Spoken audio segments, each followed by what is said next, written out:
Pagbasa mula sa unang sulat ni Apostol San Pablo sa mga taga-Korinto.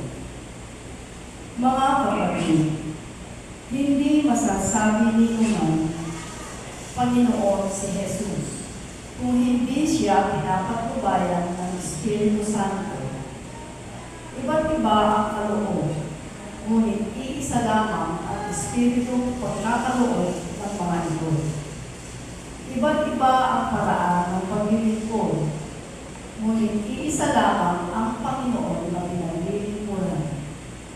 Iba't iba ang mga gawain, ngunit iisa lamang ang Diyos na sumasa lahat ng taong gumagawa ng mga ito.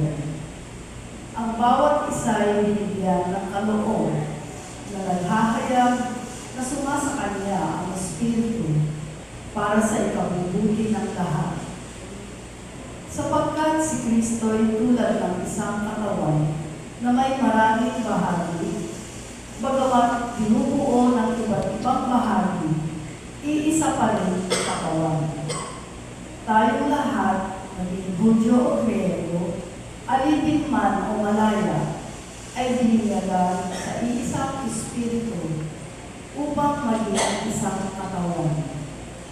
Tayong lahat ay pinainom sa isang Espiritu. Ang salita ng Diyos. Salamat sa Diyos.